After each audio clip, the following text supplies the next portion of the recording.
The Louisiana heat pressed down on the Thornhill plantation like a suffocating blanket, even as evening approached. In the blacksmith shop, a low wooden structure set apart from the main house and slave quarters, two brothers worked the forge with synchronized precision that came from a lifetime of shared labor. Abel wiped the sweat from his brow with a forearm already blackened by soot. At 34, he was the elder by 3 years, his muscular frame carved by endless hours of hammering iron, his hands, scarred and calloused, moved with the confidence of a master craftsman, though he would never be called such. Enslaved men weren't masters of anything, not even their own destiny. "That hinge gonna need another heating," Josiah said, his voice low and measured. The younger brother possessed the same powerful build, but where Abel's face had hardened into permanent severity, Josiah still carried traces of the hopeful boy he'd once been, hidden in the corners of his eyes. Tell me in the comments which country you are from and what you thought of this story. And if this story made an impression on you, subscribe to the channel so you don't miss any future stories. The forge fire roared between them, a living thing that demanded constant feeding. Orange and white flames danced hypnotically, casting wild shadows across the tools hanging on the walls, hammers of various sizes, tongs, chisels, and the chains, always the chains. They made chains here, among other things, chains for the cotton bales, chains for the sugar mill, chains for the livestock, and chains for people. Abel plunged the iron hinge back into the coals, pumping the bellows with his foot. Sparks erupted upward, briefly illuminating the cramped space. The shop smelled of smoke, hot metal and sweat, a scent so familiar it had become part of their skin. "Master Thornhill want them carriage parts by Sunday," Abel said, not looking at his brother. "Overseer Pettigrew made that clear this morning." At the mention of Pettigrew's name, Josiah's jaw tightened almost imperceptibly. "Man made lots of things clear this morning." Abel said nothing, but his grip on the hammer handle tightened until his knuckles paled beneath the soot. They both carried fresh welts on their backs from that morning's lesson, Pettigrew's word for the whipping he'd administered when Abel had dared to suggest they needed better quality iron to complete the carriage repairs properly. James Pettigrew had been overseer at Thornhill for 5 years, and in that time he'd earned a reputation that extended beyond the plantation boundaries. Even other overseers, men not known for gentleness, whispered about his methods. He was a tall, rangy man with pale eyes that seemed to hold no light, no warmth, no humanity. His face was angular and harsh, weathered by the Louisiana sun into premature age, though he was only 42. But it wasn't his appearance that haunted the enslaved people of Thornhill. It was his creativity in inflicting suffering. The door to the forge swung open, and both brothers stiffened instinctively. A young woman entered, moving quickly despite her exhaustion. Ruth was 18, recently purchased at the New Orleans slave market to work in the main house. She carried a cloth-covered basket, and her eyes darted nervously between the brothers and the doorway behind her. "Brought you some cornbread and water," she said, her voice barely above a whisper. "Miss Sarah sent it." Miss Sarah was the plantation owner's wife, a woman whose occasional small kindnesses were like rain in a desert, precious and insufficient. Ruth set the basket on a workbench cluttered with iron scraps and backed toward the door. "Ruth," Abel said, stopping her, "your arm." The young woman instinctively pulled her left arm closer to her body, but not before they saw the angry red burn mark, blistered and weeping, that wrapped around her forearm. "It's nothing," she said quickly. "I was clumsy with the cooking pot." But Abel and Josiah had seen too many accidents to believe that lie. They'd witnessed Pettigrew's fondness for using heated iron rods, for pressing burning coals against skin, for demonstrating his absolute power in the most visceral ways possible. "He did that," Josiah said. It wasn't a question. Ruth's eyes filled with tears she refused to let fall. "I dropped a glass at dinner. He said I needed to learn carefulness." She looked at them both. Her young face aged beyond its years by 2 months on Thornhill Plantation. "Y'all be careful too. He's in a mood today. Been drinking since noon, and he's been asking about you two, Abel. Keeps saying something about respect, about putting you in your place proper." After Ruth left, the brothers worked in silence for several minutes, the rhythmic clanging of hammer on anvil, the only sound besides the crackling forge fire. The light outside was fading, painting the Louisiana sky in shades of purple and deep orange. Soon it would be dark, and they would still be working. Pettigrew often kept them at the forge until midnight, claiming the plantation couldn't afford idle hands, though everyone knew he simply enjoyed exercising his power. "You thinking what I'm thinking?" Josiah finally asked, his voice so quiet it was almost lost in the forge's roar. Abel didn't answer immediately. He pulled the glowing iron from the coals and laid it on the anvil, striking it with controlled fury. Each blow sent sparks flying, each impact resonating through his arms like a war drum. "Been thinking it for a long time," Abel admitted, "but thinking and doing are different things." "How long we gonna let him hurt people?" Josiah pressed. "How long we gonna stand here making chains, while he burns little girls like Ruth, while he whips old Moses till the man can't stand, while he—" "I know," Abel cut him off sharply. Then, softer, "I know, brother. I see what you see." Mama used to tell us stories," Josiah continued, his voice taking on a distant quality. "Remember? About the old ways, about justice coming for the wicked, about fire cleansing evil. Their mother had died 7 years ago, worked to death in the cotton fields, but her stories remained.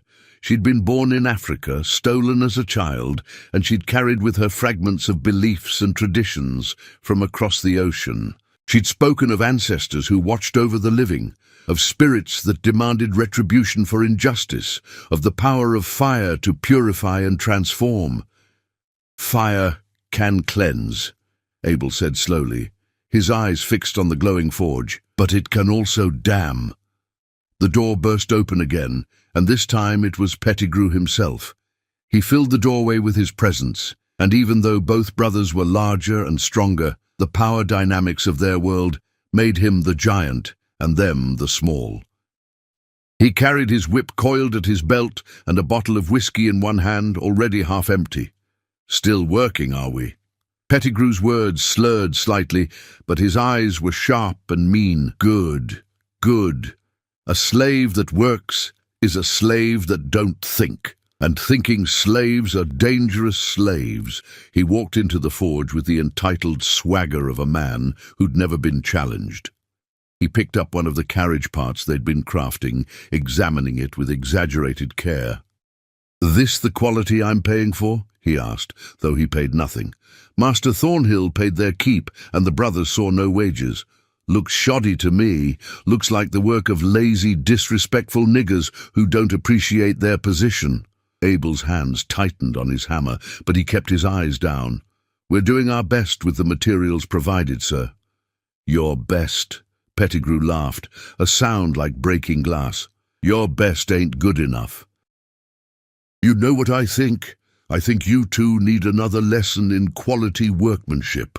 I think you need reminding about standards." He took a long drink from his bottle, then set it down on the workbench. His hand moved to the whip at his belt, fingers caressing the braided leather like a lover. "Strip off them shirts," he ordered. "Both of you. Let's see how well you work after you've been properly motivated." This was his pattern. Find an excuse, manufacture dissatisfaction, inflict pain. It was never really about the work. It was about the power, about reminding them every single day that they were property, that he could do anything he wanted, that there was no escape, no justice, no mercy. Josiah looked at his brother. In that glance passed a lifetime of shared suffering, of watching their mother die, of seeing friends sold away, of bearing witness to unspeakable cruelties. In that glance passed a question that had been building for years. How much longer? Abel's jaw set. His fingers flexed around the hammer handle. The forge fire roared behind them, hungry and hot and ready. I said strip, Pettigrew barked, his face reddening. You deaf as well as stupid? No, sir, Abel said quietly. We ain't deaf. We hear you just fine. Then move. But Abel didn't move to remove his shirt. Instead, he shifted his weight slightly, positioning himself between Pettigrew and the forge. Josiah, reading his brother as only a lifetime together allowed, moved almost imperceptibly to the overseer's other side. Pettigrew noticed the movement. His eyes narrowed, and something like excitement flickered in their pale depths. He'd been looking for a reason, any reason, to escalate. His hand closed fully on the whip handle. You getting bold? He asked, his voice dropping to something almost intimate. You actually thinking about defying me? You know what happens to slaves who defy. I'll have you hanging from the whipping post till the crows pick your bones clean. I'll make you watch while I burn that little Ruth girl inch by inch. The forge fire popped loudly, sending a spray of sparks into the air. In the flickering light, Pettigrew's face looked demonic, all harsh planes and shadows. But to Abel and Josiah he just looked human, mortal, killable. Fire cleanses evil, Josiah said softly, so softly that later neither would remember who spoke first. What did you say? Pettigrew's hand was on his whip now, drawing it free. Abel looked at the forge, at the white-hot coals that could melt iron, that could reduce anything to ash and bone. He thought of his mother's stories, of justice, of the unbearable weight of continued submission. He thought of Ruth's burned arm, of Moses's flayed back, of countless unnamed cruelties stretching backward into history and forward into an endless future unless someone, somewhere, somehow said enough. The moment hung suspended, fragile as glass. Outside, somewhere in the distance, a nightbird called. The forge fire crackled and sang. Pettigrew's hand raised the whip, and Abel made a choice that would change everything. The ancestors are watching, he said, his voice steady and clear, and they're tired of waiting for justice. Pettigrew's face twisted with rage. I'll kill you for that blasphemy. He never finished the threat. Abel swung the hammer in a wide arc, not at Pettigrew, but at the support beam nearest the overseer. The wooden post, already weakened by years of heat from the forge, splintered with a crack like thunder. Tools hanging on the wall crashed down, and in the chaos, Josiah moved. The younger brother was faster, his hands closing on Pettigrew's arms before the overseer could fully process what was happening.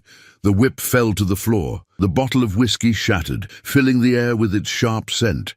What are you? Pettigrew began, then started to scream for help.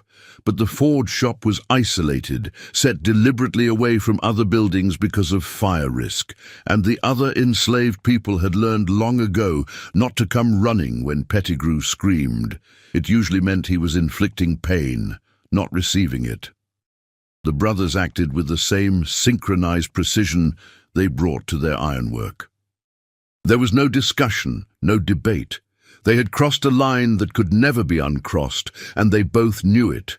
There would be no mercy, no understanding, no forgiveness for what they were about to do. In the eyes of the law, in the eyes of society, they were about to commit the ultimate crime a slave could commit. But in their eyes, in the eyes of their murdered mother and beaten friends and burned children, they were about to deliver justice long delayed. They forced Pettigrew toward the forge, toward the fire that had been their tool and master for so many years. The overseer fought with the strength of terror, but he was one against two, and they were men who shaped iron with their bare hands. The forge fire roared, ready and waiting, hungry for a different kind of fuel. The struggle was brief but violent. Pettigrew was strong. Years of brutality had kept him fit and powerful, but he had grown complacent with unchallenged authority. He had never imagined his victims would fight back, could never conceive of a world where the natural order he believed in might be inverted even for a moment. Abel's hands, scarred and powerful from years at the forge, gripped Pettigrew's right arm with iron strength. Josiah held the left, and together they forced the overseer backward toward the blazing heat. Pettigrew's boots scraped against the dirt floor, leaving long gouges as he tried to find purchase, to stop his inexorable movement toward the fire. "You're dead!" Pettigrew screamed, his voice cracking with panic and rage. "Both of you! They'll hang you! They'll burn you alive! They'll—" "Like you burned Ruth." Josiah's voice was unnaturally calm, almost conversational. "Like you've burned how many others?" The heat from the forge was intense, pushing against them like a physical force. Sweat poured down all three men's faces, mixing with soot and fear.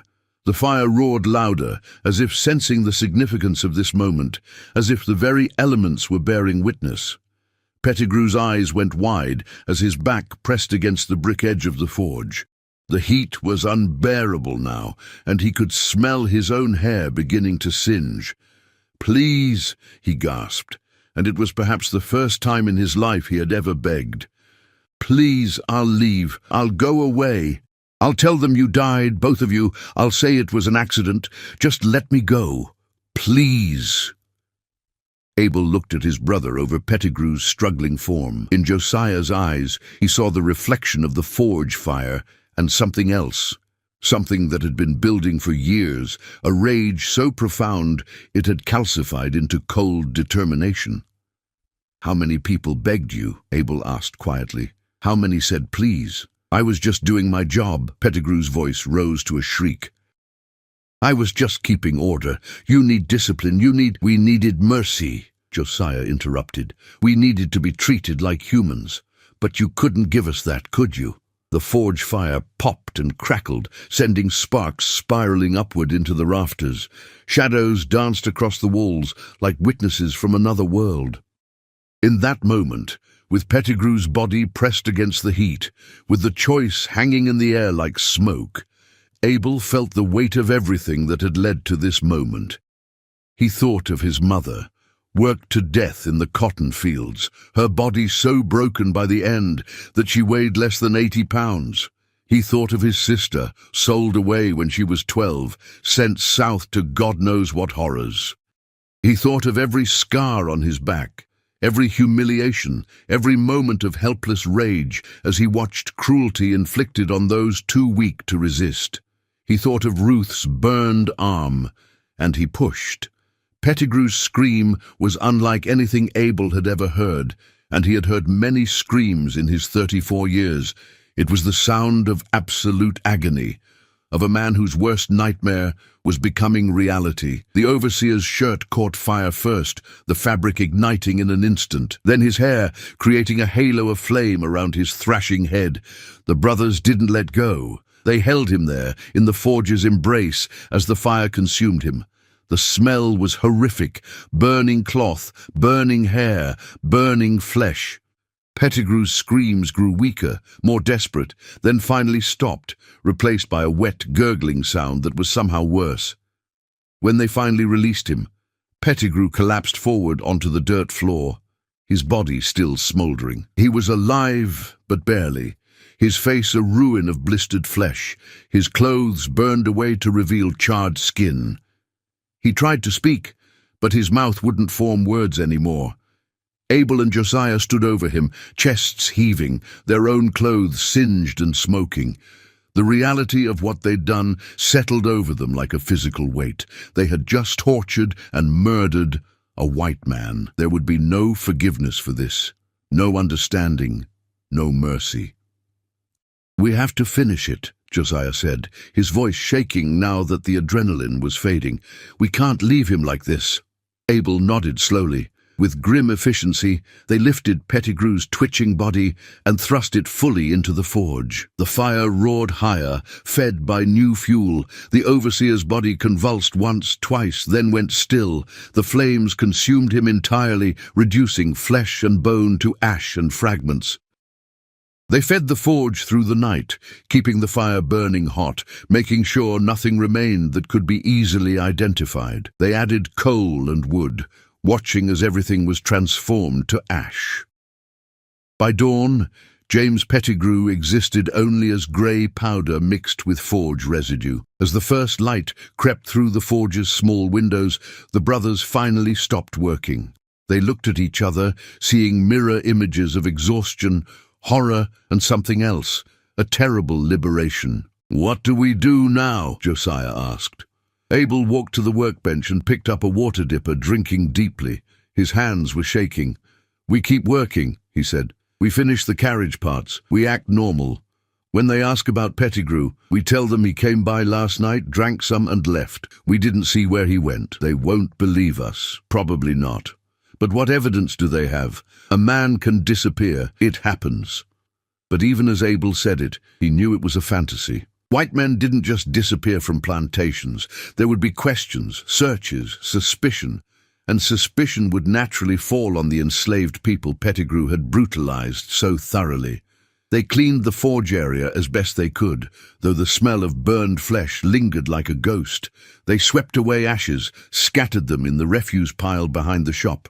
They cleaned their tools, straightened the workspace, and tried to erase any evidence of the night's events. By the time the plantation bell rang for morning assembly, they looked like two blacksmiths who had worked through the night on an important project, tired, sooty, but otherwise unremarkable. The other enslaved people gathered in the yard between the slave quarters and the main house. Master Thornhill stood on his porch, a portly man of 53 with thinning hair and the soft hands of someone who had never done real labor. His wife Sarah stood beside him, her face drawn and worried. Thornhill's eyes scanned the assembled people, clearly looking for someone. When he didn't see Pettigrew, his expression darkened. "Where's the overseer?" he called out. "Anyone seen Pettigrew this morning?" Silence. The enslaved people looked at each other, at the ground, anywhere but at Master Thornhill. They had learned long ago that answering questions often led to trouble. "I said, has anyone seen James Pettigrew?" Thornhill's voice rose with irritation. Abel stepped forward, his heart pounding but his face calm. "I seen him last night, Master. He came by the forge around sunset, had been drinking, said something about checking the north fields. That's the last I seen of him." Thornhill's eyes narrowed. "The north fields? Why would he check them at night?" Abel shrugged. "Didn't say, Master. Just said he had business to attend to." For a long moment Thornhill stared at Abel, suspicion clear on his face. But what could he prove? A white man had the freedom to come and go as he pleased. Perhaps Pettigrew had ridden to town. Perhaps he was sleeping off his drunk somewhere. "If he comes back, send him to me immediately," Thornhill ordered. "I need to discuss some business with him." "Yes, Master." The assembly dispersed, but Abel felt eyes on his back as he and Josiah returned to the forge.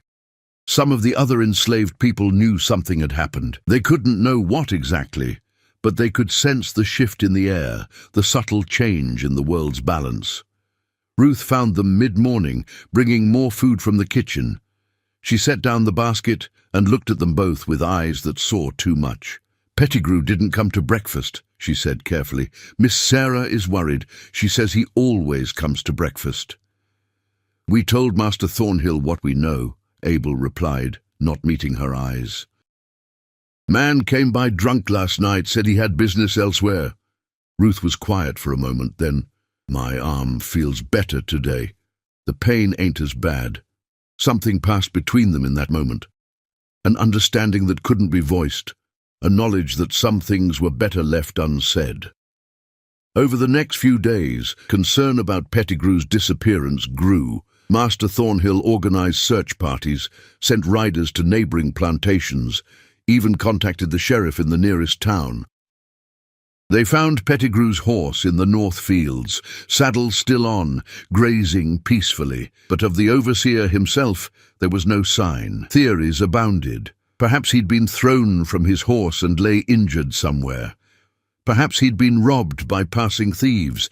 Perhaps he'd simply decided to leave, abandoning his position without notice. None of the theories satisfied Thornhill, but without evidence, what could he do? The enslaved people of Thornhill Plantation went about their work with unusual quietness. There was no celebration. They weren't foolish enough to show relief. But there was a subtle easing of tension, a slight lessening of the constant fear that had permeated every moment of life under Pettigrew's oversight. Abel and Josiah continued their work at the forge, hammering iron into useful shapes, feeding the fire that had consumed their oppressor. Sometimes late at night, when they were alone, they would look at the forge and remember. The flames seemed to burn differently now, as if they carried the memory of what they had witnessed and accomplished. But Abel couldn't shake the feeling that this wasn't over.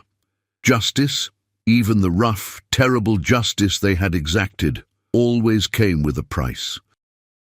The question wasn't whether they would pay, but when and how much. 1 week after Pettigrew's disappearance, a new overseer arrived, a man named Crawford from Mississippi, recommended by a plantation owner Thornhill knew. Crawford was younger than Pettigrew, barely 30, with a baby face that belied the hardness in his eyes. He carried himself with the confidence of someone who had learned his trade well. On his first day, Crawford gathered all the enslaved people and delivered a speech about order, discipline, and expectations.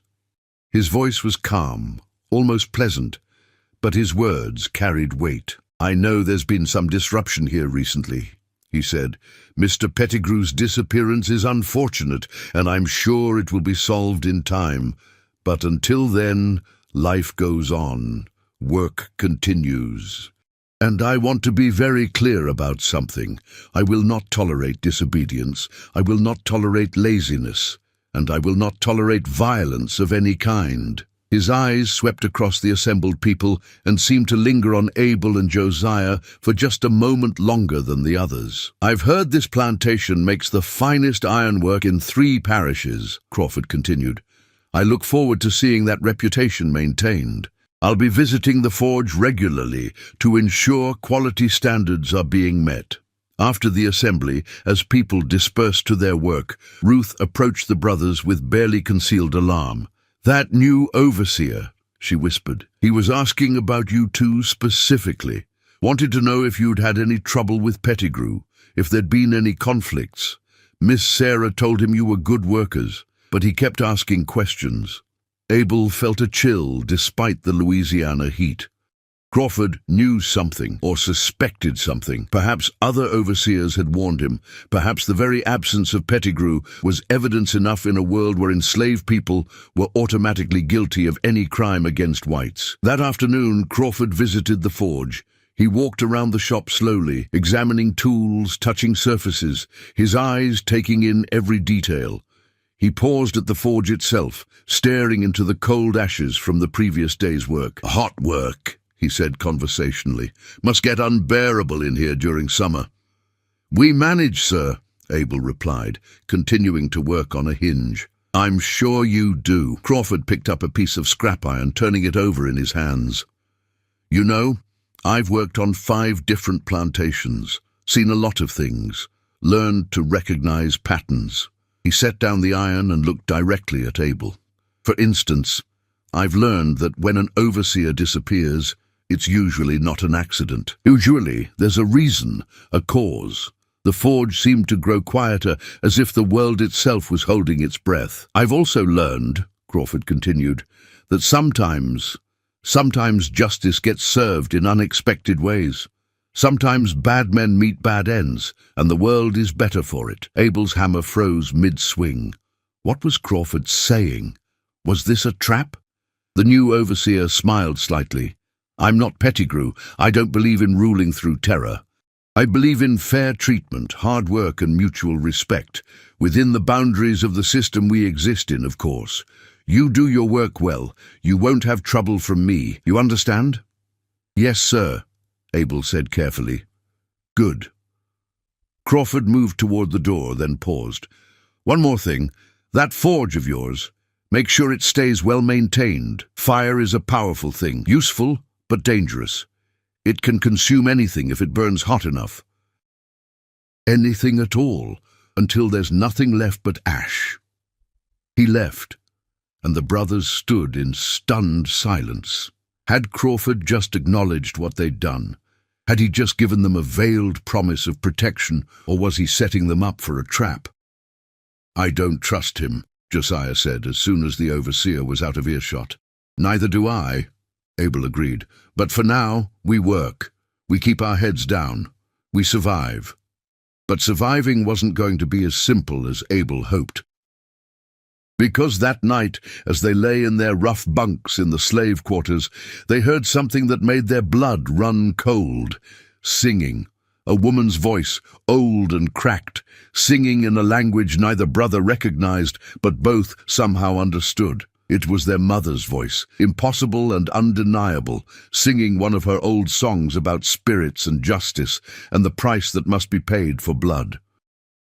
The voice seemed to come from the forge, from the very place where they had committed their terrible act, and in that moment Abel realized that killing Pettigrew might have been the beginning of their troubles, not the end. Some fires once lit could never be extinguished, and some debts demanded payment in ways the living could never anticipate. The singing continued for 3 nights. Each evening, as darkness settled over Thornhill Plantation, the voice would begin, soft at first, almost imperceptible, then growing stronger until it filled the air around the forge with its mournful melody. The other enslaved people heard it too, whispering about it in hushed tones, making signs against evil, speaking of haints and angry spirits. Abel tried to convince himself it was the wind or someone playing a cruel trick, but he knew better. He recognized his mother's voice as surely as he recognized his own face in a mirror's reflection. She was there somehow, in that space between the living world and wherever the dead went, and she was trying to tell them something. On the 3rd night, Abel couldn't bear it any longer. He left the slave quarters after the others had fallen into exhausted sleep and made his way to the forge. The moon was nearly full, casting silver light across the plantation grounds, making everything look ghostly and unreal. The forge building stood silent and dark, but as Abel approached, he heard it. His mother's voice, singing the old songs she'd taught them as children, songs about the spirits that walked between worlds, about justice that transcended death, about the balance that must be maintained between what was taken and what was given. He pushed open the door and stepped inside. The forge was cold, the fire long since gone out, but the space felt charged with an energy he couldn't name. In the moonlight streaming through the small windows, he could see the anvil, the tools hanging on the walls, the chains coiled in the corner. "Mama," he whispered into the darkness. The singing stopped. For a moment there was only silence. Then, impossibly, he felt a hand on his shoulder, warm, gentle, achingly familiar. "My boy," a voice said, and it was his mother's voice, but older, wearier. "My precious boy, what have you done?" Abel turned, and there she was. Or rather, there was something that wore her shape, translucent, glowing faintly in the moonlight, her face as he remembered it, but marked with a sadness that cut him to his core. "Mama," he breathed, tears springing to his eyes. "You're here. You're really here." "I'm here," she confirmed, her form flickering like a candle flame. "But I shouldn't be. You've called me back, you and Josiah. The blood you spilled, the fire you fed, it opened a door that should have stayed closed." "We had to," Abel said desperately. "Pettigrew was evil. He hurt so many people. We couldn't just—" "I know," his mother interrupted gently. "I know what he was. I know what he did. But child, don't you understand? When you take a life, even a life that deserves taking, you create a debt, a spiritual debt that must be paid." Abel felt cold despite the summer heat. "What kind of debt?" His mother's ghost moved toward the forge, her hand passing through the brick as if it were mist. "This place is marked now, soaked in death, baptized in murder. The fire that consumed that man's body also consumed something of your souls. You've crossed into territory where the living shouldn't walk." "I don't understand," Abel said, though part of him did understand, had understood from the moment they'd pushed Pettigrew into the flames. "You will," his mother said sadly. "The dead are restless here now. Pettigrew's spirit is trapped, bound to this place by the violence of his death, and he's not alone. There are others, All the souls that have suffered and died on this land, all the ones who cried out for justice and received none. You've awakened them, given them hope that change is possible." She turned to face him fully, and Abel saw tears running down her translucent cheeks. "But change requires sacrifice, my son. It requires payment. The spirits are demanding balance. A life for a life, blood for blood, and they won't rest until that balance is achieved." "What do I do?" Abel asked, fear creeping into his voice. "I don't know if there's anything you can do," his mother replied. "The door has been opened and spirits are coming through. Some are benevolent, ancestors who want to guide and protect, but others—" She shuddered, and seeing a ghost shudder was deeply unsettling.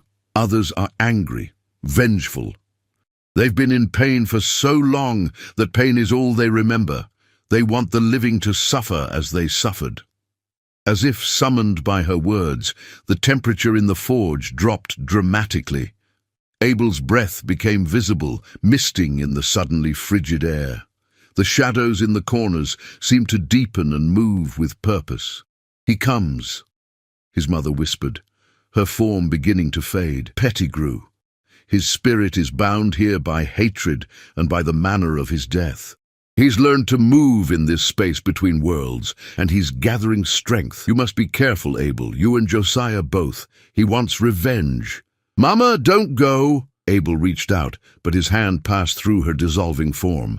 "I have to," she said, her voice growing distant. "I'm being pulled back, but remember, blood calls to blood, fire to fire. What was done with flame might be undone with flame. Seek the old knowledge, the ways I taught you. It's your only protection." Then she was gone, leaving Abel alone in the cold forge with his racing thoughts and mounting terror. The next morning he told Josiah everything.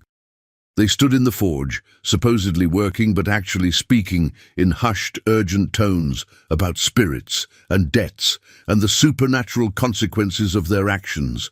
"You think I'm crazy," Abel said after he'd finished his account. Josiah shook his head slowly. "No, I heard the singing too, and last night I woke up and saw something standing at the foot of my bunk, a shadow shaped like a man, but wrong somehow. When I tried to look directly at it, it disappeared, but I could still feel it there, watching me." They both knew what it meant. Pettigrew's spirit was stalking them, gathering strength, preparing to exact revenge from beyond death. The living world and the dead world were bleeding together, and they were caught in the middle. Over the following days, strange occurrences multiplied across the plantation. Tools would vanish and reappear in odd places. Animals became skittish and refused to enter certain areas. People reported seeing figures in the darkness, tall, shambling shapes that walked with purpose but cast no shadows. Ruth came to the forge one afternoon, her face pale and frightened. "Something's in the main house," she said without preamble. "Miss Sarah's been hearing footsteps in the hallways at night. Doors opening and closing by themselves. Yesterday, Master Thornhill's study, all the papers flew off his desk like a wind came through, but the windows were closed." "Did you see anything?" Josiah asked. Ruth nodded slowly. "Last night I was cleaning the parlor after dinner. I saw him, or something that looked like him. Pettigrew, standing in the doorway, just staring at me. But he was wrong. His face was all burned, his clothes were scorched, and his eyes—" She shuddered. "His eyes were like black holes. When I screamed, he disappeared, but I could smell burned flesh for an hour afterward. The haunting was intensifying. Pettigrew's spirit was becoming more powerful, more present, more real. And it wasn't just targeting Abel and Josiah. It was affecting the entire plantation, spreading fear and chaos. Crawford, the new overseer, called a meeting of all the enslaved workers. His face was troubled, and for once the usual hardness in his eyes was replaced by genuine concern. "I don't believe in ghosts," he said bluntly. "I believe in work, in discipline, in the natural order of things. But I can't deny that something strange is happening here. People are scared, productivity is dropping, and even Master Thornhill is talking about bringing in a priest or some such nonsense."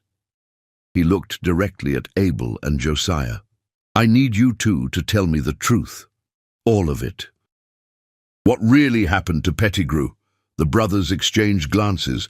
This was the moment they'd been dreading. Exposure, confession, the inevitable consequences. But Crawford's face held something unexpected. Not anger or accusation, but a kind of desperate curiosity. "We killed him," Abel said flatly, deciding that lies were pointless. "He came to the forge drunk and violent, said he was going to whip us. We fought back. We pushed him into the forge and burned his body."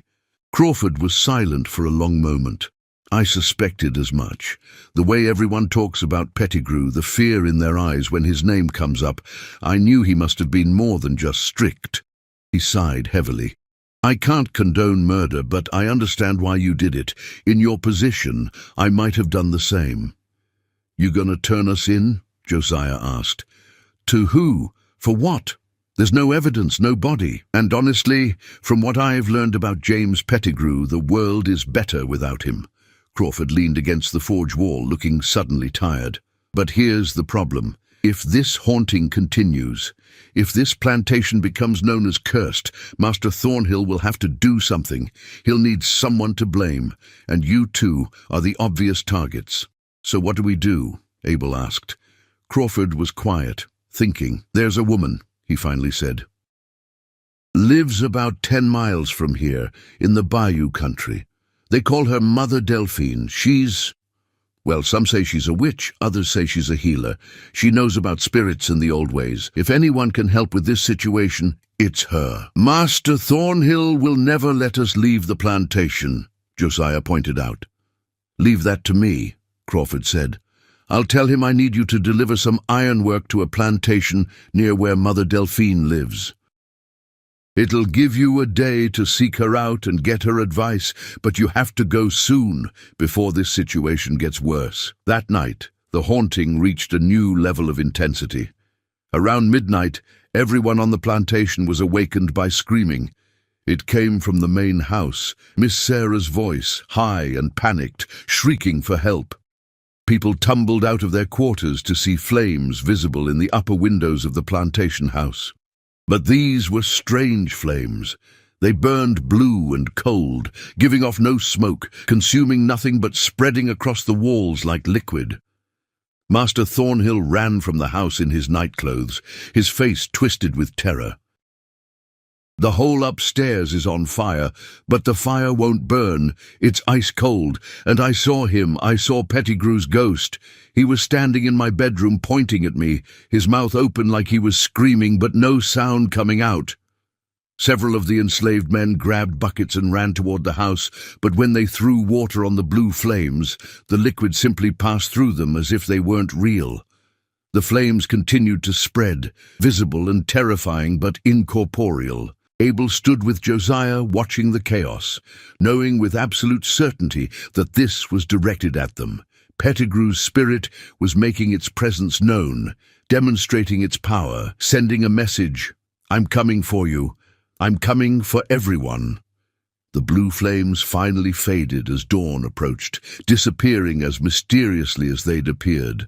The plantation house was undamaged, but everyone who had witnessed the event was shaken.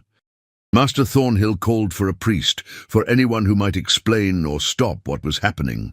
"We need to go see Mother Delphine," Abel said to Crawford later that morning. "Today, before someone gets hurt." Crawford nodded grimly. "I'll arrange it. But be careful. The roads to the bayou aren't safe, and not just because of patrols. There are things in that swamp that don't like visitors." By mid-morning, Abel and Josiah were riding in a wagon, supposedly delivering ironwork to a plantation 20 miles away. They carried papers from Crawford giving them permission to travel, though they both knew how little protection those papers would offer if they were stopped by the wrong people. The road to the bayou took them through increasingly wild country. The cultivated fields gave way to tangled forest, and the forest gave way to swampland, a haunted landscape of cypress trees draped with Spanish moss, of dark water hiding unknowable depths, of sounds that could be birds or could be something else entirely. They found Mother Delphine's cabin in the late afternoon. It was built on stilts above the swamp water, accessible only by a narrow boardwalk. Smoke rose from a chimney despite the summer heat, and various objects hung from the eaves: bones, feathers, small mirrors, bundles of dried herbs. An old woman sat on the porch, so ancient she looked like she'd been carved from dark wood.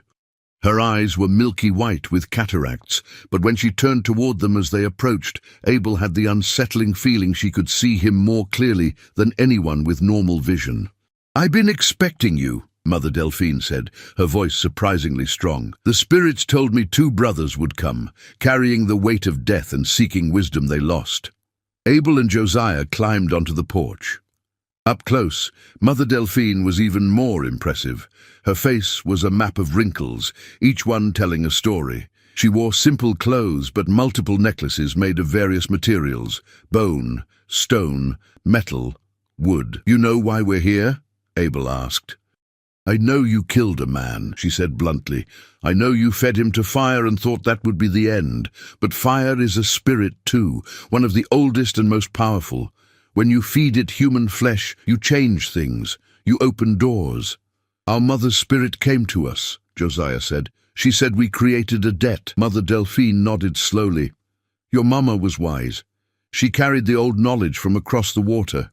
That knowledge is fading now, but some of us still remember." She gestured for them to sit. "Tell me everything. Leave nothing out. I need to know exactly what you did and how you did it." They told her the whole story: Pettigrew's cruelty, the confrontation in the forge, the murder, the burning, the haunting. As they spoke, Mother Delphine listened intently, occasionally making small sounds of acknowledgement or concern.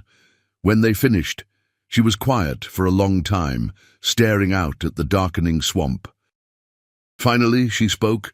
"You're in deep trouble, boys, deeper than you know. What you did was justified. That man deserved death for his cruelties. But justice and balance ain't the same thing.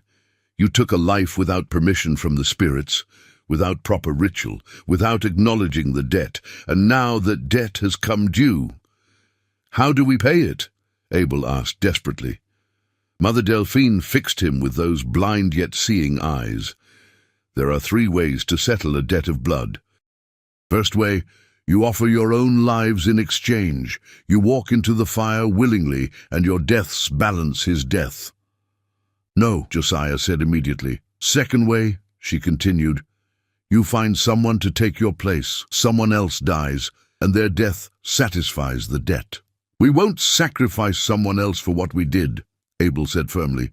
"Good," Mother Delphine said, and something like approval flickered across her ancient face. "That shows you got souls worth saving." Which brings us to the third way, the hardest way. You face the spirit directly. You confront what you created, what you awakened. You prove that your cause was just, that your actions were necessary. You fight the dead man's ghost, and if you win, the debt is cleared. "How do we fight a ghost?" Josiah asked. Mother Delphine smiled grimly. "With fire, iron, and the strength of your convictions. Pettigrew's spirit is powerful because it's fueled by rage and hatred. But you two carry something stronger. You carry the righteous anger of the oppressed, the collective strength of all those who suffered under his hand. That's powerful magic, if you know how to use it." She rose from her chair with surprising agility and disappeared into her cabin. They heard her moving around inside, muttering to herself. When she returned, she carried a small cloth bag and an old iron knife. "This knife was forged in Africa," she said, handing it to Abel. "It's never tasted blood, so it's pure. When you face Pettigrew's spirit, this blade can cut the cords that bind him to the living world. But it will only work if your purpose is true." She gave Josiah the cloth bag. "Inside are herbs and roots. When the time comes, and you'll know when, burn these in your forge. The smoke will create a bridge between worlds, allowing you to face the spirit on its own ground. But be warned. Once you start this, there's no stopping until it's finished. Either Pettigrew's spirit is banished, or you die trying." "When should we do this?" Abel asked, holding the ancient knife carefully. "Soon," Mother Delphine said. "The spirit grows stronger each day. Already it's affecting other people on that plantation. If you wait too long, it will have too much power and you'll have no chance. Tonight, if possible. Tomorrow, at the latest. As darkness fell completely over the bayou, the brothers prepared to leave. Mother Delphine walked them to the edge of her property, her blind eyes somehow navigating the treacherous boardwalk perfectly. "One more thing," she said before they departed. "Your mama's spirit. She's trying to help you, but she can't directly interfere. The rules of death prevent it. But she can guide you if you listen. When you're in that forge, when you're facing that angry ghost, remember the songs she taught you. Remember the stories. They're more than just words, they're weapons." The journey back to Thornhill Plantation took most of the night. By the time they arrived, exhausted and frightened but determined, the sun was just beginning to rise. Crawford met them at the forge, his face haggard from lack of sleep. "It's getting worse," he said without preamble. "Last night, 3 people saw Pettigrew's ghost. He's not just appearing, he's becoming physical." He grabbed one of the field hands, left burn marks on the man's arm. "Master Thornhill is talking about abandoning the plantation, says it's cursed beyond redemption." Abel showed him the knife and the bag of herbs. "We have to end this tonight, one way or another." Crawford looked at the items, then at the brothers' faces. "You're really going to do this? Fight a ghost?" "You got a better idea?" Josiah asked. Crawford was silent. Finally, he nodded. "What do you need from me?" "Keep everyone away from the forge after sunset," Abel instructed. "No matter what you hear, no matter what you see, don't let anyone come near. This is between us and Pettigrew's spirit." The day passed with agonizing slowness. Abel and Josiah tried to work, to maintain normalcy, but their hands shook and their minds were elsewhere. They checked and rechecked Mother Delphine's items, prepared the forge, and tried not to think about the fact that they might not survive the night. As the sun began to set, painting the Louisiana sky in shades of blood and fire, they built up the forge fire higher than they'd ever done before. The flames roared and danced, seeming to sense the importance of what was coming. Abel held the African knife, feeling its weight, its history. Josiah clutched the bag of herbs, ready to throw them into the flames at the right moment. "You scared?" Josiah asked. "Terrified," Abel admitted. "But we don't have a choice. We started this. We have to finish it." The last light faded from the sky. The forge fire illuminated the shop in dancing orange and yellow, creating wild shadows on the walls. The temperature dropped suddenly, dramatically, as it had the night Abel's mother appeared. And then they felt it, a presence, malevolent and angry, pressing against the walls of reality like something trying to break through. The forge fire turned blue, just as it had at the main house, casting an eerie cold light. In the doorway, a figure materialized. Pettigrew's ghost stood there, his body bearing the marks of his death, charred flesh, burned clothing, eyes that were pits of endless darkness. His mouth opened, and though no sound came out, they could somehow hear him screaming, a sound that bypassed their ears and resonated directly in their souls. "Now!" Abel shouted. Josiah threw the herbs into the forge fire. The blue flames roared higher, and suddenly the space around them shifted. They were still in the forge, but also somewhere else, a place between worlds where the living and the dead could meet as equals. Pettigrew's ghost charged forward, impossibly fast, his burned hands reaching for Abel's throat. But Abel had the knife, and he slashed at the approaching spirit. The ancient blade passed through ghostly flesh, and Pettigrew's form wavered, his scream growing louder. The battle had begun. The forge existed in 2 states simultaneously, the physical structure Abel and Josiah had worked in for years, and a spectral dimension where spirits manifested with terrible solidity. In this liminal space, Pettigrew's ghost was more than a phantom. He was rage incarnate, hatred given form, 20 years of cruelty crystallized into something that could hurt, could kill. Abel barely dodged the first attack, feeling ghostly fingers brush his throat with icy burning cold. Where Pettigrew touched him, his skin blistered as if kissed by flame. The spirit had retained the essence of his death. He was forever burning, forever consumed, and his touch transmitted that agony to the living. Josiah grabbed an iron poker from the forge, swinging it at the ghost. Mother Delphine had said iron could harm spirits, and she was right. When the metal connected with Pettigrew's spectral form, the overseer's ghost recoiled with a soundless shriek, his image flickering like a candle flame in wind. "Remember Mama's songs!" Abel shouted to his brother, slashing again with the African knife. The blade left trails of light in the air, cutting through the supernatural darkness that had begun seeping into the forge from all sides. Josiah began to sing, his voice shaking at first, but growing stronger. It was one of their mother's songs, words in a language he'd never fully understood, but had memorized phonetically as a child. The meaning, however, transcended language. It was a call to ancestors, a plea for protection, an assertion of the living's right to defend themselves against the dead. The effect was immediate. Other presences began to materialize in the forge. Translucent figures of men, women, and children, all bearing the marks of their suffering. These were the enslaved people who had died on Thornhill Plantation over the decades, their spirits drawn by the confrontation between the living and the dead. Abel recognized some of them.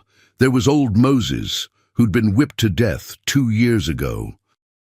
There was Sarah, not the master's wife, but another Sarah, a young woman who'd been worked to death in the cotton fields. There was Samuel, who'd been hanged for allegedly stealing food. And there, luminous and beautiful despite her translucent form, was their mother. The gathered spirits didn't attack. They simply surrounded the scene, bearing witness, their presence adding weight to Abel and Josiah's cause. This wasn't just two men fighting one spirit. It was the accumulated suffering of countless victims standing against their oppressor. Pettigrew's ghost seemed to realize this. His rage intensified, and he lunged at Abel with renewed fury. They crashed together, spirit and flesh, and Abel screamed as the burning cold of Pettigrew's touch seared through his shirt. But he held onto the knife, and he drove it upward into the ghost's chest. The blade sank into spectral flesh, as if it were real. Pettigrew's form convulsed, and for a moment Abel saw through the ghost's exterior to what lay beneath, not just anger but fear. Pettigrew's spirit was terrified, trapped in a liminal space, unable to move forward to whatever came next, unable to return to life, suspended in an eternity of the moment of his death. "You're suffering," Abel said, surprised by his own voice. The words came without thought, welling up from some deep place of understanding. "You died in agony, and you're stuck in that moment, reliving it forever. I see that. I understand that." The other spirits in the forge grew brighter, their forms more solid. They were feeding energy into Abel, strengthening him for what needed to be said. "But your suffering don't justify what you did when you were alive," Abel continued, holding the knife steady. "You had choices. You could have shown mercy, could have treated people like humans. Instead, you chose cruelty. You chose to inflict pain because you could, and that's why you're trapped here, why you can't move on." Pettigrew's ghost struggled against the knife, his burned mouth opening and closing, trying to form words. Finally, in a voice like wind through dead leaves, he spoke. "I was doing my job." "No," Josiah said, stepping forward with the iron poker. "You enjoyed it. We all saw you smile when you hurt people. You weren't following orders. You were feeding something dark inside yourself." The forge fire roared higher, the blue flames mixing with orange, creating a purple light that illuminated every corner of the space between worlds. More spirits were arriving, drawn by the confrontation. Abel saw faces he didn't recognize, people who died long before he was born, victims stretching back to the plantation's founding. They formed a circle around Pettigrew's ghost, their collective presence creating a pressure that made the overseer's spirit writhe and shrink. This was the judgment of the dead, the verdict of those who had suffered, and it was overwhelming in its intensity. "You can't win," Abel told Pettigrew. "There are too many of us, too much pain you caused, too much blood on your hands. You're outnumbered by everyone you ever hurt." The ghost's form was changing, diminishing. Without his rage to sustain him, without the fear of the living to feed on, Pettigrew's spirit was losing cohesion. He was fading, but not peacefully. He was being pulled down, dragged towards something darker, deeper. Below the floor of the forge, shadows were opening up. Through the cracks in the wood, Abel could see something vast and terrible. A darkness that hungered, that waited for souls weighted down by unrepentant cruelty. It was a place beyond death, beyond rest, a destination for those who had poisoned their own spirits with evil. "No!" Pettigrew's ghost screamed, the word finally breaking through fully. "No, please! Don't let it take me! I'm sorry! I'm sorry!" Abel hesitated. The knife was still buried in the ghost's chest, and with a twist he could send Pettigrew tumbling into that hungry darkness below. It would be justice, a fitting end for a man who had caused such suffering. But as he looked at his mother's spirit, he saw something in her translucent face that gave him pause. Sadness, yes, but also something like pity. She was shaking her head slightly, not in prohibition but in suggestion, offering him a choice. "You don't get to decide his fate," she said, her voice echoing through the spectral space. "That's not your burden to carry. You defended yourselves, you stood up against evil, but vengeance belongs to powers greater than us." Abel understood.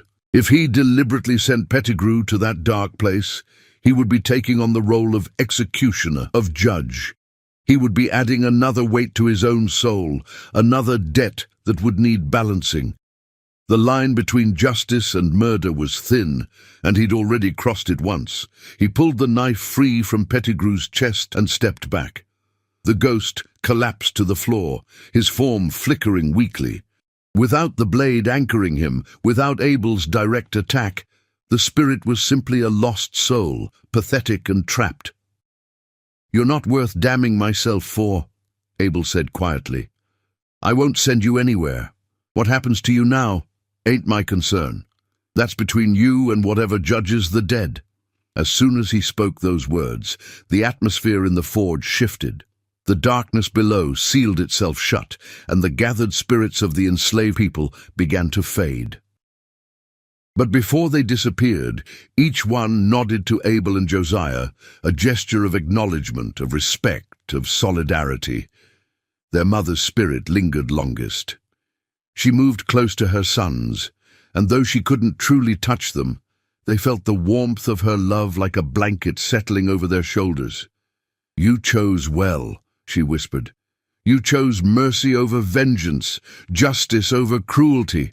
That's what breaks the cycle, what stops the endless paying of blood with blood." She smiled, and it was the smile they remembered from childhood, full of fierce pride. "You're free now. The debt is cleared, not because you killed that man, but because you chose not to kill him again when you had the chance."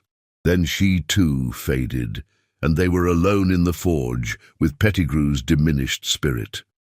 The overseer's ghost was barely visible now, just a faint outline of a burned man, trapped in his final moment, but no longer capable of causing harm.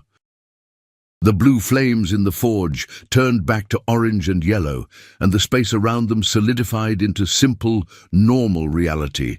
They were just two blacksmiths in their shop, exhausted and burned and barely standing, but alive, victorious.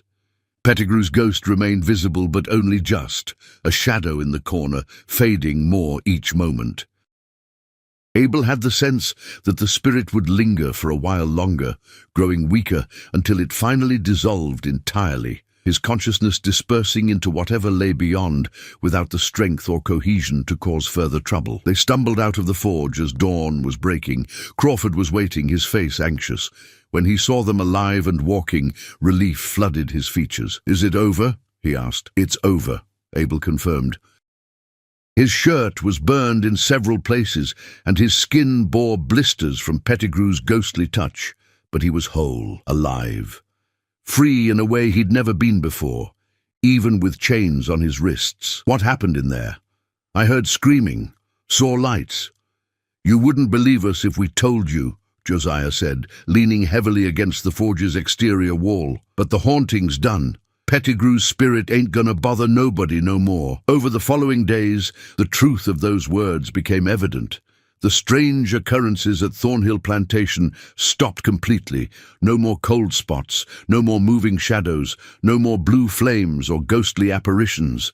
The enslaved people began to breathe easier, to move without the constant weight of fear.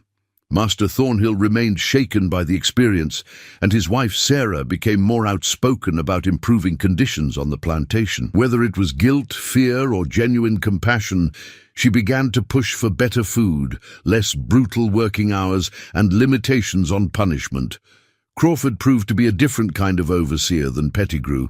He wasn't kind, the system didn't allow for kindness, but he was fair within the brutal constraints they all existed within. He didn't use the whip for pleasure, didn't inflict suffering beyond what his position required. It wasn't freedom, wasn't justice, but it was better. Slightly, marginally better. Ruth's burn healed, though it left a scar. She thanked Abel and Josiah without words, just a look that said she understood something had changed, something had been defeated, even if she didn't know exactly what.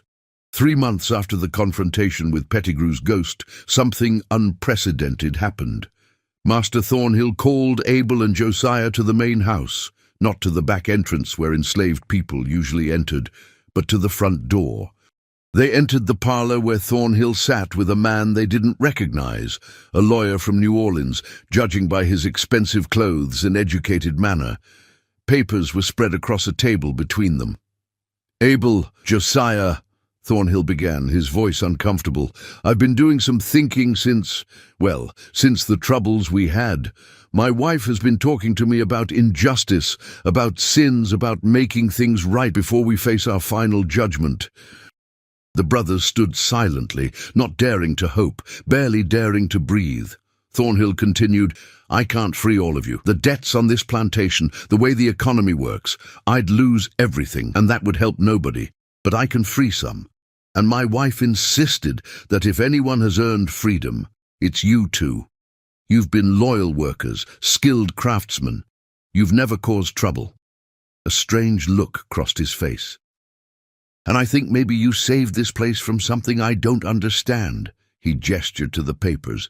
"These are manumission documents. Sign them, and you're free men. You can stay and work for wages, or you can leave. Your choice."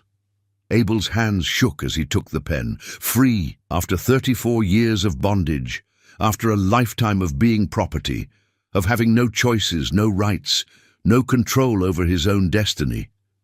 Free. He signed his name carefully, the letters his mother had taught him to write in secret, in defiance of laws that forbade educating the enslaved. Josiah signed next to him, tears running down his face. The lawyer notarized the documents, and just like that, they were no longer enslaved. They were free men, in the eyes of the law, in the eyes of God, in the eyes of themselves. But as they left the plantation several days later, their few possessions packed into a single bag each, Abel felt a complex mixture of emotions. Freedom was precious, worth any price, but it was also terrifying. They were entering a world that still hated them, that still considered them inferior, that would deny them opportunities and dignity at every turn. They stopped at the forge one last time, before leaving. In the corner, so faint it was almost invisible, they could still see a shadow, the last remnant of Pettigrew's spirit, barely more than a smudge on reality. As they watched, it flickered one final time and vanished completely. "Think he found peace?" Josiah asked. Abel shook his head. "I don't know. Don't much care, to be honest. That's his journey now, not ours." They walked away from Thornhill Plantation as the sun set, painting the sky in shades of orange and purple. Two free men heading toward an uncertain future, carrying the scars of their past, but no longer bound by it. Behind them, In the forge they'd worked in for so many years, a new fire was already being lit by their replacements, enslaved men who would continue the cycle of labor and suffering until some future day when the whole evil system collapsed under its own moral weight. But Abel and Josiah were done with that life. They were done being fuel for other people's prosperity, done being ground down by a system designed to destroy them. They had fought a ghost and won. They had faced death and chosen mercy. They had looked into the abyss of vengeance and pulled back from its edge. They had survived, and now they would live. Freedom, Abel discovered, was not the fairy tale ending he'd half imagined during his years in chains. It was a beginning, certainly, but a beginning fraught with challenges he hadn't anticipated. As he and Josiah walked the roads of Louisiana with their manumission papers folded carefully in their pockets, they learned that being legally free and being truly free were vastly different things. The first town they reached was called Cypress Creek, a small settlement about 15 miles from Thornhill Plantation. It was early afternoon when they arrived, their clothes dusty from the road, their stomachs empty. Abel had $3 in his pocket, wages Thornhill had given them as a parting gift, though it was really just a fraction of what their labor had been worth over the years. They found a general store and entered cautiously. The proprietor, a heavy-set white man with suspicious eyes, watched them from behind his counter. "We'd like to buy some provisions," Abel said politely, keeping his eyes respectfully lowered as he'd learned to do over a lifetime. "Some cornmeal, salt pork if you have it, maybe some coffee." "You got money?" the man asked bluntly. Abel pulled out one of his dollars and placed it on the counter. The proprietor picked it up, examined it closely as if checking for forgery, then looked at the brothers with naked contempt. "Where'd niggers like you get money?" he asked. "We're free men," Josiah said, unable to keep a note of pride from his voice. "Legally manumitted. We have papers." "Don't care about your papers," the proprietor said, but he gathered their requested items and made the transaction. The prices he charged were nearly double what they should have been, but what choice did they have? This was the only store in town. As they left with their small bag of supplies, they passed a group of white men lounging outside a tavern. One of them, young and drunk despite the early hour, called out to them. "Hey, you're those niggers from Thornhill Plantation, ain't you? Heard about you. Heard Pettigrew disappeared, and you two are the reason." Abel kept walking, Josiah beside him, their eyes forward. Engaging would only lead to trouble. "I'm talking to you," the young man called, getting to his feet and staggering after them. "Pettigrew was my cousin. He was a good Christian man, and you murdered him." They walked faster, but the drunk man and his friends followed. Abel's heart pounded. They were free men now, but these men didn't care about papers or laws. Lynch mobs didn't wait for trials. "We should run," Josiah whispered. But running would make them look guilty, would trigger the predatory instincts of their pursuers. Abel forced himself to maintain a steady pace, to project calm he didn't feel. Fortunately, a sheriff emerged from a building ahead of them, a tall man with graying hair and a weathered face. He took in the situation at a glance. "That's enough, Billy," the sheriff said to the drunk man. "Get on back to the tavern." "But, Sheriff, these are the ones who—" "I said that's enough," the sheriff repeated, his hand resting on his pistol. "Unless you got evidence of a crime, you leave these men alone." The drunk and his friends retreated, muttering threats and curses. The sheriff turned to Abel and Josiah. "Let me see those papers," he said. They produced their manumission documents. The sheriff read them carefully, then handed them back. "These are legal," he said. "You're free men, and the law protects you same as anyone else, in theory at least." His expression was unreadable. "But if I were you, I'd keep moving. This town ain't friendly to your kind, free or not. Head north if you're smart. Things are different up there. Not good, but different." They took his advice and left Cypress Creek that same day. Over the following weeks, they traveled north through Louisiana into Arkansas, always moving, always searching for a place where they might build new lives. They found work where they could, day labor in fields they'd once worked as slaves, now earning pennies as free men. They shoed horses, repaired tools, did odd jobs. Their blacksmithing skills were valuable, but many smiths wouldn't hire free black men, fearing the competition or simply unable to stomach the idea of paying someone they believed should be property. In a town called Hope, Arkansas, they finally found something resembling opportunity. A Quaker man named Thomas Whitfield owned a small forge and hired them as apprentices, though they were already master craftsmen, paying them fair wages and treating them with a respect they'd rarely experienced. "I don't hold with slavery," Whitfield told them on their first day. "It's an abomination before God. Every man deserves the fruits of his labor and the dignity of his own choices. You work hard for me, I'll pay you fair. That's the bargain." It was there, in that small forge in Hope, Arkansas, that Abel and Josiah began to truly understand what freedom could mean. They weren't wealthy. They lived in a tiny room above the forge and ate simple food, but they were earning money, making decisions, planning futures. Josiah began courting a free black woman named Clara, who worked as a seamstress in town. She was 26, smart and strong, the daughter of free people who had come from Philadelphia. When she smiled at Josiah, Abel saw his brother transform, saw years of pain and fear melt away in the warmth of love freely chosen. Abel himself remained alone, not ready yet to think about family or romance. The ghosts of Thornhill Plantation still haunted him, not Pettigrew's literal spirit, but the memories of what he'd done, of what he'd been forced to become. He worked hard, saved his money, and tried to build something solid beneath his feet, but the past wasn't finished with them yet. One evening, nearly 6 months after they'd left Thornhill Plantation, a stranger came to the forge. He was a black man, older, maybe 50, with white hair and scars on his wrists from old shackles. He asked for Abel by name. "My name's Frederick," the stranger said. "I was enslaved at a plantation about 30 miles from Thornhill. Word's been spreading about you two, about what you did to Overseer Pettigrew." Abel's blood ran cold. "We didn't do anything. Man disappeared, that's all." Frederick smiled slightly. "It's all right.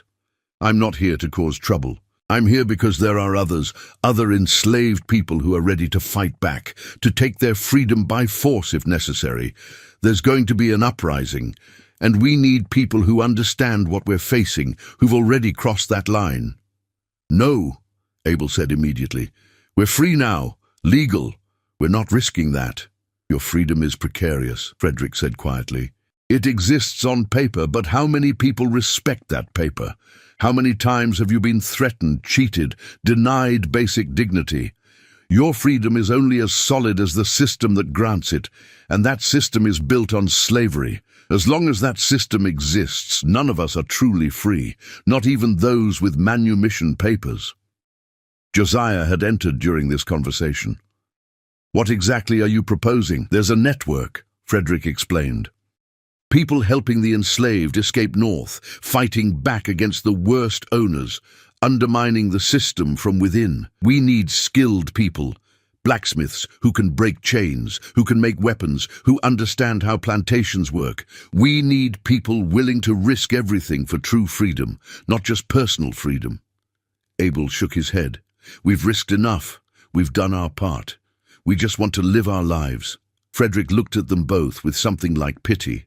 "I understand. I do. But I have to tell you, there are people on Thornhill Plantation who are suffering right now. After Pettigrew died and you two left, things got better for a while. But the new overseer Crawford? He's showing his true colors. He's not as bad as Pettigrew was, but he's still using the whip, still selling people away from their families. And there's a girl there, Ruth, I think her name is, who's in particular danger. Crawford's taken an interest in her, if you understand my meaning." At the mention of Ruth, both brothers stiffened, the young woman who had brought them food, who had shown kindness even in her own suffering, who had borne Pettigrew's cruelties with quiet dignity. "What kind of danger?" Abel asked, though he already knew. The kind that comes to young women when men have absolute power over them, Frederick said bluntly. She's been asking about you too, hoping you might come back, might help somehow. But I told her you were free and wouldn't risk that freedom. Was I right? The question hung in the air like smoke. Abel looked at Josiah, saw his own conflict reflected in his brother's face. They had escaped. They had built new lives. They had every right to protect what they'd gained. But they also remembered what it was like to be helpless, to watch cruelty inflicted and be unable to stop it. They remembered Ruth's burned arm, her frightened eyes, her youth that had been stolen by the monstrous system they'd all been trapped in. If we help, Abel said slowly, what would that look like? We're not leading any uprising. We're not sacrificing what we've gained. Frederick nodded. I'm not asking you to. But there are ways to help that don't require you to throw away your freedom. Information, for instance. You know Thornhill Plantation, its layout, its weaknesses, when the patrols change. If we were planning to help people escape from there, that information would be invaluable. And Ruth specifically? Josiah asked. If someone were to help her escape, to guide her north to where free people live, that would be a great service. She's smart, resourceful, but she doesn't know the roads, doesn't have contacts. She'd need help. Abel was quiet for a long moment, thinking. Finally, he said, we'll help gather information, we'll help plan an escape route, but we're not going back there ourselves, and we're not joining any uprising. That's where we draw the line. Frederick extended his hand. That's fair. That's more than fair. Every bit helps. Every person freed is a victory against the system. Over the following weeks, Abel and Josiah worked with Frederick and his network, providing detailed information about Thornhill Plantation and helping to plan an escape route for Ruth and several others. They drew maps, shared knowledge about patrol schedules, identified the safest times and routes. They didn't go back themselves, but they helped prepare the people who would. A group of brave souls, some free black people like Frederick, some escaped slaves who had made it north and returned to help others, would infiltrate Thornhill, get Ruth and others out, and guide them to safety. The operation was planned for a moonless night in early autumn. Abel and Josiah waited in Hope, Arkansas, anxiously hoping for word that the escape had succeeded. They had given their knowledge, their help, but they hadn't risked their own freedom. They told themselves that was enough, that they'd done their part. But when Frederick returned 3 weeks later, his face told the story before he spoke a word. The escape had failed. Ruth had been caught attempting to flee, and Crawford, who had shown them mercy before, had shown Ruth none. She'd been sold south, sent to the brutal sugar plantations of deep Louisiana, where few enslaved people survived more than 5 years. I'm sorry, Frederick said simply. We tried. But the patrols were heavier than expected. Someone must have talked, warned them. Abel felt the news like a physical blow. Ruth, who had shown them kindness, who had been so young and frightened, was now condemned to a death sentence disguised as sale, and they could have prevented it. If they'd gone themselves, used their knowledge directly, maybe the outcome would have been different. This is how they win, Josiah said bitterly. They make the cost of fighting back so high that we choose to protect ourselves instead of each other. They turn us against ourselves. That night, Abel couldn't sleep. He kept seeing Ruth's face, kept remembering her burned arm, kept hearing her voice thanking them for things they hadn't actually done. They'd killed Pettigrew out of self-defense and rage, but they hadn't done anything to actually change the system that had created men like Pettigrew. They'd won their own freedom, but what had they done with it? Hidden it away, protected it, used it only for themselves. In the darkness of the room above the forge, Abel made a decision. He knew Josiah wouldn't agree, knew it was dangerous and possibly foolish, but he couldn't live with himself otherwise. 3 days later, Abel packed a small bag and prepared to leave. Josiah found him in the forge, putting together supplies. "Where are you going?" Josiah asked, though some part of him already knew. South, Abel said, to find Ruth, to help her escape if I can, or at least to try. That's insane, Josiah said. You'll lose your freedom. You'll probably die. Maybe, Abel agreed, but what good is my freedom if I only use it to hide?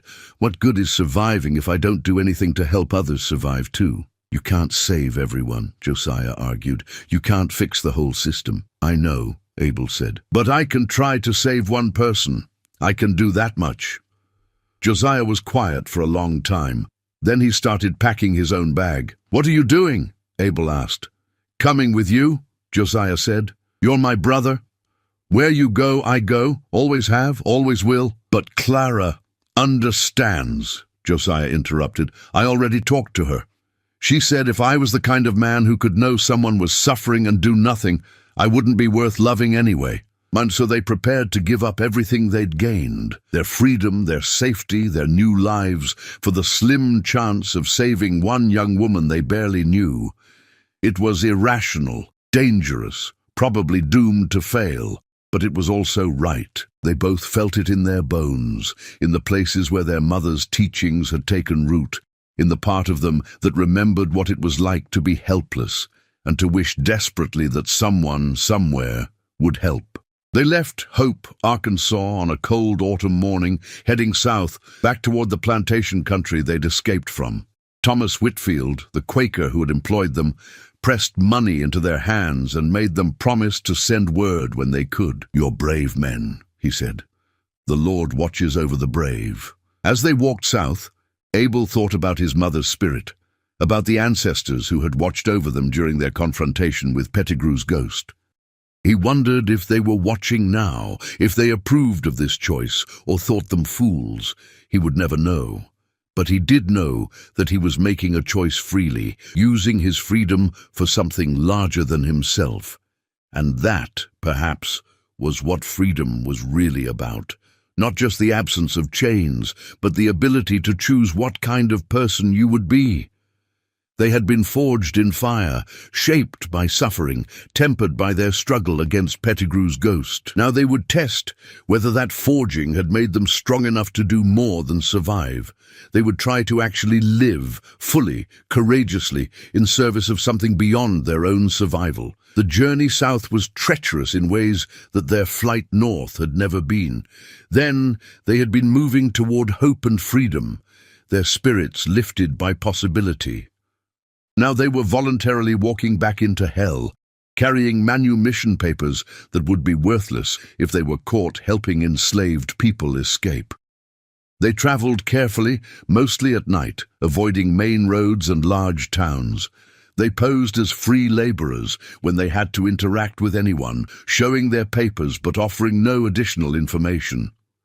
The further south they went, the more dangerous their mission became. This was the heart of plantation country, where slavery wasn't just an economic system, but a way of life, a fundamental organizing principle of society. After 2 weeks of travel, they reached the region where the deep Louisiana sugar plantations operated. These were the most brutal operations in the American South, places where enslaved people were worked literally to death, replaced by new purchases in an endless cycle of human consumption. Life expectancy on a sugar plantation was measured in years, not decades.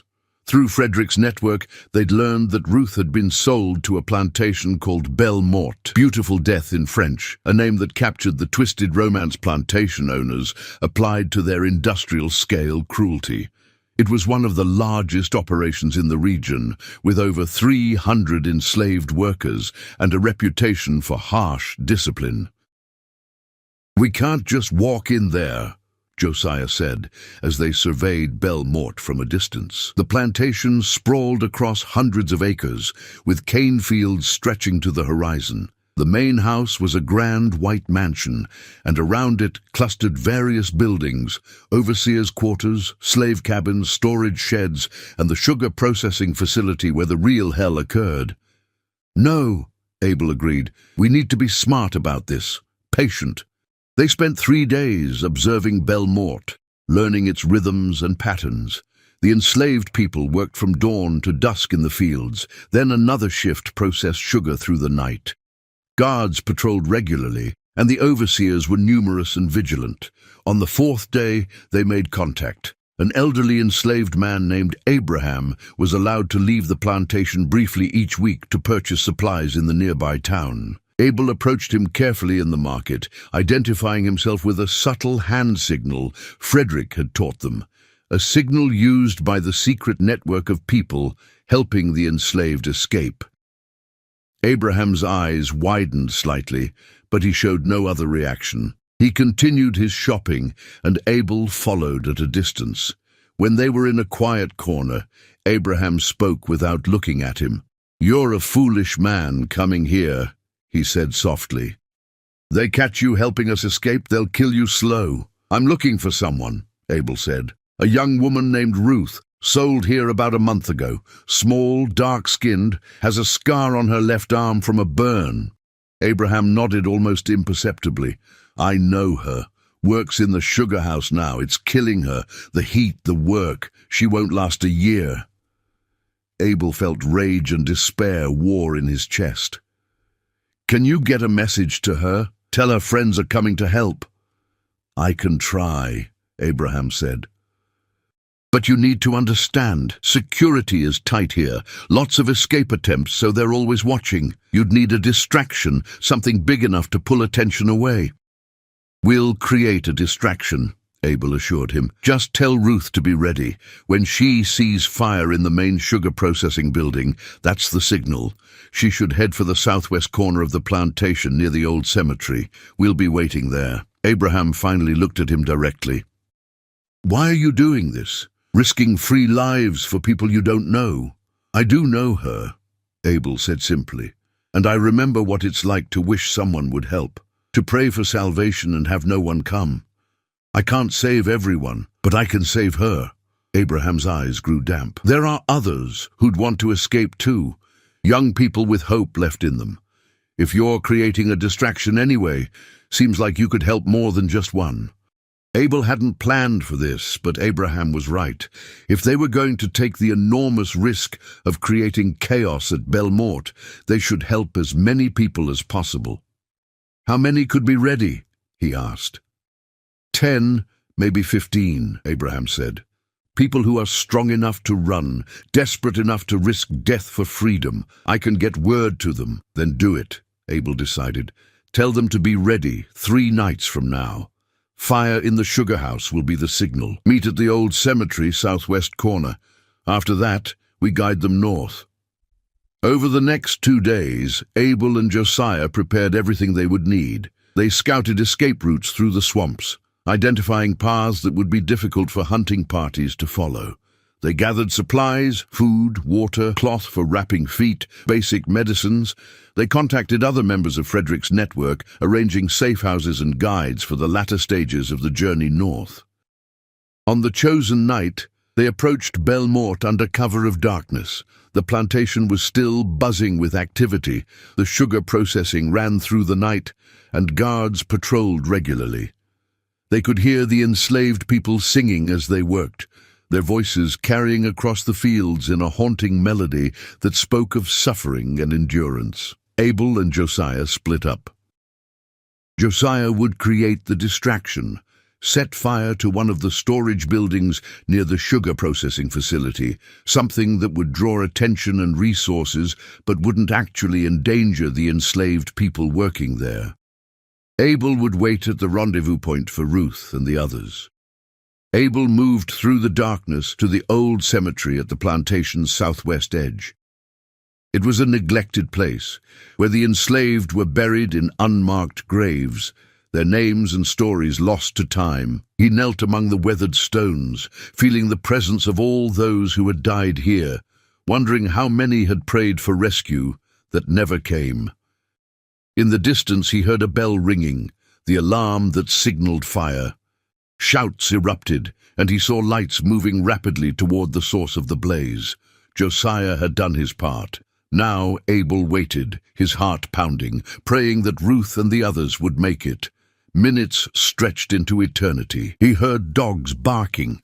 The overseer was already organizing hunting parties, anticipating escape attempts. Then he heard footsteps, multiple people running through the darkness. Forms materialized from the night, gasping and frightened. Ruth was among them, her face gaunt from weeks of brutal labor, but her eyes blazing with determination. Behind her came others, men, women, even 2 children, whose mother carried them both, refusing to leave them behind. 15 people total, just as Abraham had estimated. The old man himself was there, having decided that this chance was worth taking despite his age. "This way," Abel whispered, leading them into the swamp. "Stay close. Step where I step. The dogs can't track well in water." They moved quickly but carefully through the wetlands. Behind them they could hear chaos, shouting, barking dogs, the sounds of men organizing to hunt down the escaped. But in the confusion of the fire and the darkness, the hunting party was slow to form. They traveled through the night, following paths Abel and Josiah had scouted. The swamp was treacherous, snakes, alligators, sinkholes, and 100 other dangers. But it also provided cover. As dawn approached, they reached a small island deep in the wetlands where they could hide and rest. Josiah was already there, having taken a different route from the plantation. He embraced his brother with relief. "Fire's out," he reported. "Didn't spread like I feared, but they're hunting hard. Saw at least 20 men with dogs heading into the swamp. Then we rest briefly and move again," Abel said. He turned to the group of escaped people. They were exhausted, frightened, but also exhilarated. Several were crying with the overwhelming emotion of having actually escaped. Ruth approached Abel, her eyes full of tears. "You came back," she said simply. "You gave up your freedom to come back for us." "Ain't given it up yet," Abel said with a slight smile. "And we ain't free till everyone's free. Learned that the hard way." They rested for a few hours, then continued their journey north. They traveled for weeks, moving from safe house to safe house, guided by the network Frederick had introduced them to. Some guides were free black people, some were white Quakers and abolitionists, some were escaped slaves who had made the journey north and returned to help others. Not everyone made it. One of the young men, weakened by years of brutal labor, collapsed after a week of travel and couldn't continue. They had to leave him at a safe house to recover, hoping he would be able to follow later. One woman decided to turn back, too frightened of the unknown to continue into free territory, but most persevered. Driven by hope, by desperation, by the sheer refusal to remain in bondage any longer, they pushed through exhaustion and fear. The children cried sometimes, but their mother hushed them with songs, the same songs their ancestors had sung, carrying hope across generations. After 6 weeks of travel, they crossed into free territory. The border wasn't marked with signs or celebrations, but Abel felt it like a physical thing, the weight of immediate danger lifting slightly, the possibility of a future expanding. They reached a Quaker settlement in Ohio, where the escapees could be integrated into the free black community there. Some would stay in Ohio, others would continue north to Canada, where they would be beyond the reach of slave catchers and the fugitive slave law. Ruth decided to stay in Ohio. She had skills as a seamstress, something she'd learned before being sold south, and the community could use her talents.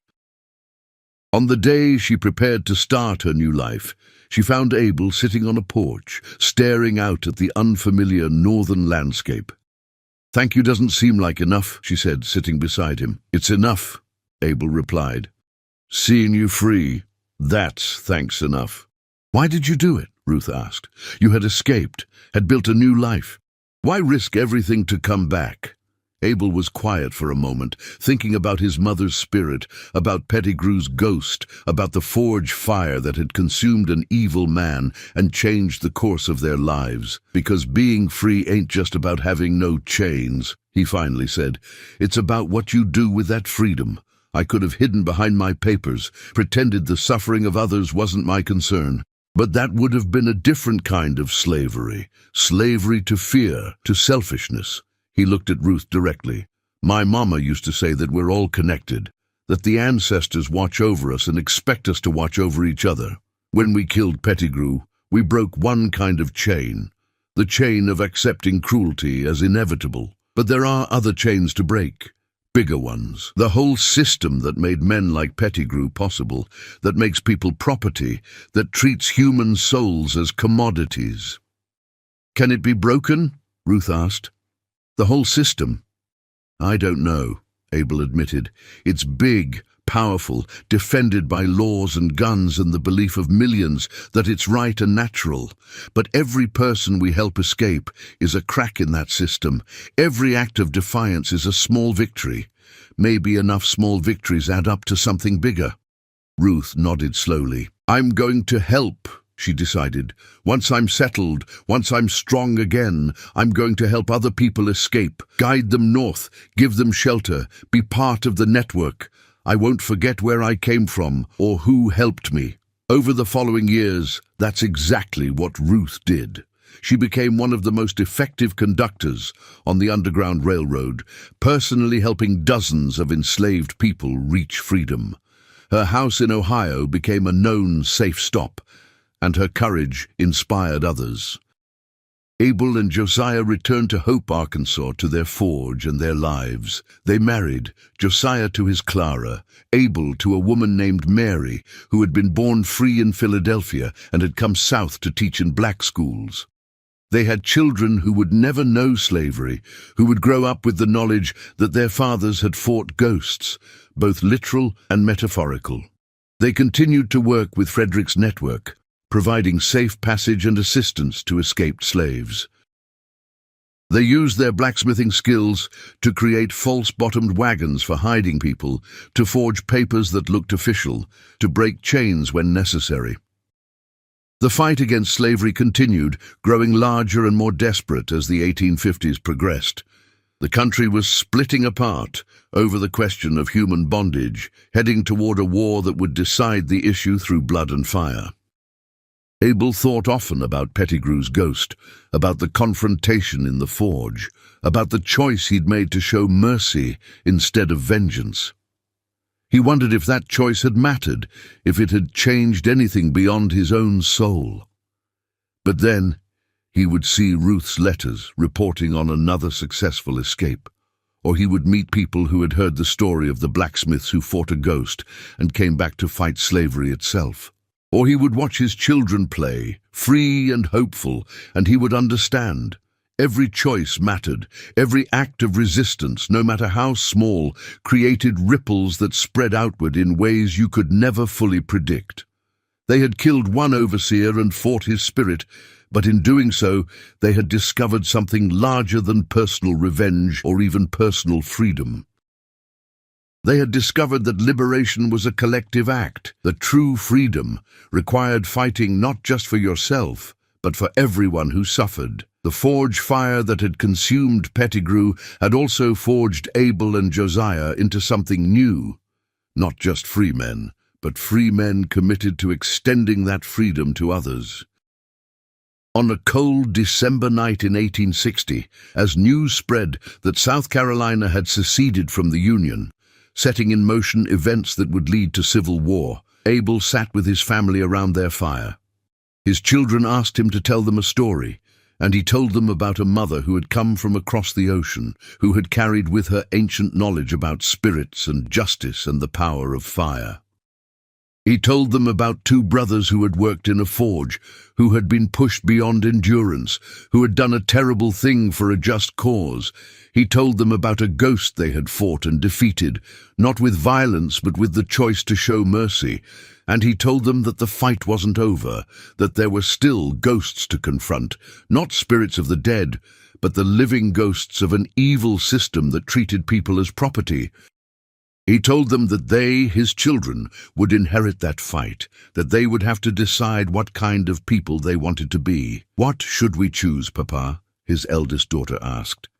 Abel looked at his wife Mary, at his brother Josiah sitting with Clara and their children, at the warm fire that represented safety and home and everything they had fought to build.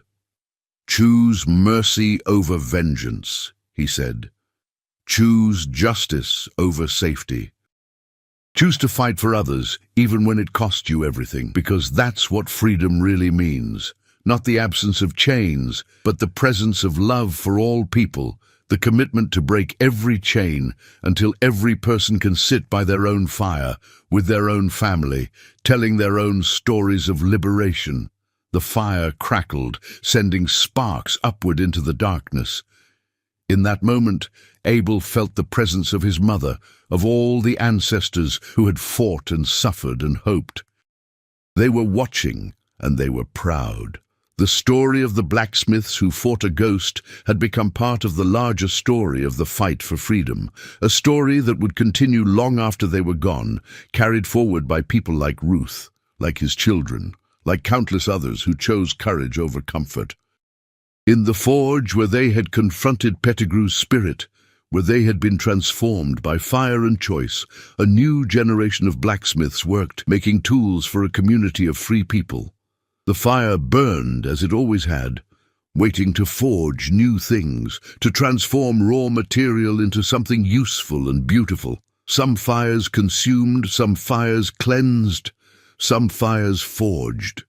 The fire that had burned in that Louisiana forge had done all three, consumed an evil man, cleansed the brothers of their helplessness, and forged them into instruments of liberation.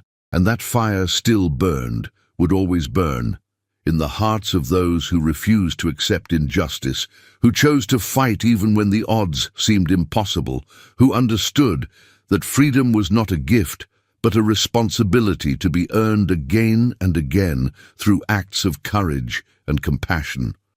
The blacksmiths who fought a ghost had won more than their own freedom. They had won the right to fight for everyone's freedom. And in the end, that was the victory that mattered most. Not personal salvation, but the commitment to work toward collective liberation, one person at a time, one act of courage at a time, until the chains fell from every wrist and the fires of freedom burned in every heart. The story was not over. It would never be over, not as long as there were people willing to fight, to risk, to love larger than themselves. But on that December night in 1860, with war looming and the fate of a nation in the balance, Abel knew one thing with absolute certainty. They had lived. They had fought. They had loved. And they had passed that legacy forward to those who would continue the fight. The forge fire burned on, waiting to shape the future, just as it had shaped them.